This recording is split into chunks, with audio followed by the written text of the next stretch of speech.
The legend of the Old West dies hard. In fact, it seems to grow stronger and more vigorous with each passing year. But did you ever think much about the realities of the Old West? Did you know that the Pony Express lasted only a few brief months? Or that Billy the Kid was from Brooklyn? Did you ever wonder if Texas John Ringo brushed his teeth after every meal? Or how Wild Bill Hickok got his clothes washed? Well, he probably washed them in a stream or sent them to a Chinese laundry. However, some folks had a contraption like this. They called it a washing machine, probably shipped west by train. But how did they haul things like that from the station? Certainly not on horseback. As a matter of fact, they used a station wagon. That's right, the station wagon idea was born in the Old West. Of course, the early models only had 1 or 2 horsepower, and they still had leaf springs. Come to think of it, so has Plymouth. But essentially, they were designed to do the same thing as modern station wagons, serve as containers for people and cargo. Here's one of the earliest horseless station wagons by Ford. It clung to the horse-drawn styling, as you can see from the exposed row of bolts which held the panels in place. Today, Ford still clings to this carryover look from the past.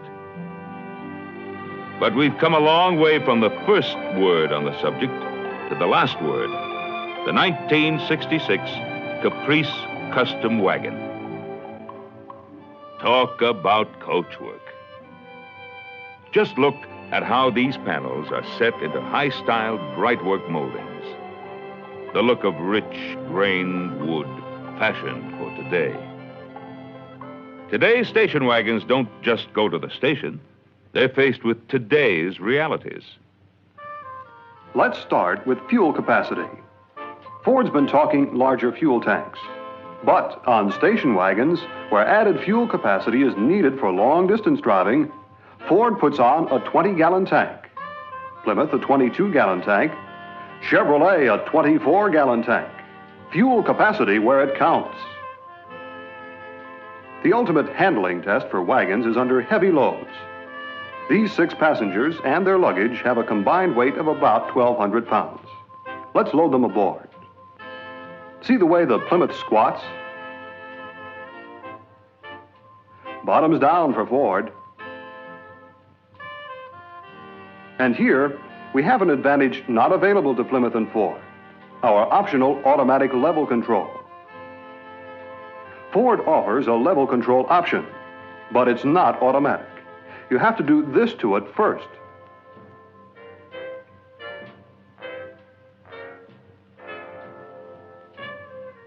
But with Chevrolet, with automatic level control, you just load and go.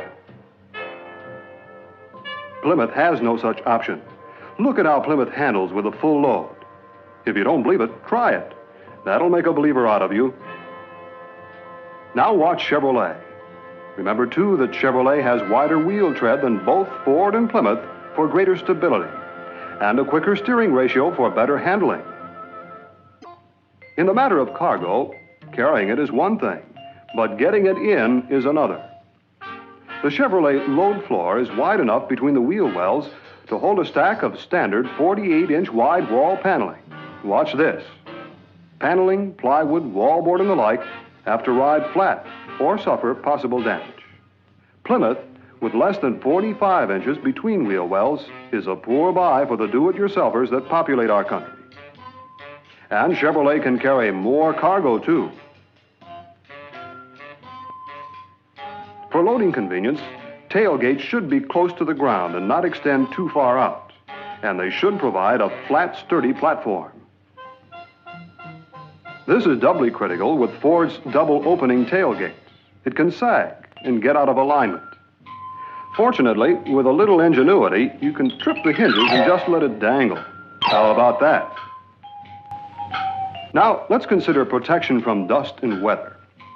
A traditional pocket of turbulent air causes the dust to billow up behind, which is all right as long as the rear window is closed. But look what happens when you roll the window down in the Plymouth.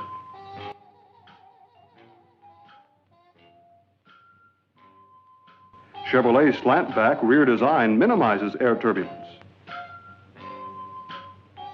The result? Most of the dust stays outside. What about Ford? Well, they're proud of their built-in air deflectors, which are supposed to blow dust and rain off the rear window.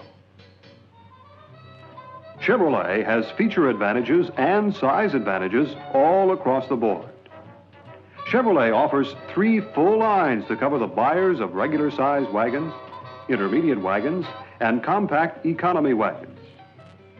Chevrolet wagons are built on a 119-inch wheelbase, 115-inch wheelbase, and 110-inch wheelbase. Ford also offers 3 lines, but they are compromise sizes. A 119-inch wheelbase, a 113-inch wheelbase. Less of an answer to the intermediate market than we have. And the same 113-inch wheelbase, which is no answer for the compact-minded man with a compact garage, compact parking space, or compact hauling needs. This year, Ford is building its Falcon wagons on the Fairlane chassis, an economy for Ford, but not for Ford buyers. In Chevy 2 wagons, you have major advantages over Falcon wagons. Lower price, higher resale, quicker steering ratio, shorter turning diameter, lighter weight, and the most trouble-free and lowest maintenance cost wagon on the market today. All this, coupled with Ford's leaving the compact economy market, provides a wide open field for you. Here is one of your major 1966 selling opportunities. And your stronger position in the intermediate market gives you an additional selling advantage. You have the best answers to the needs of individual wagon buyers. Go after them in every segment of the market. Space on wheels, plus you have it to sell. And you have it in the most popular sizes. In the big wagons, the big market, you have 7 models, to 5 for Ford and 6 for Plymouth.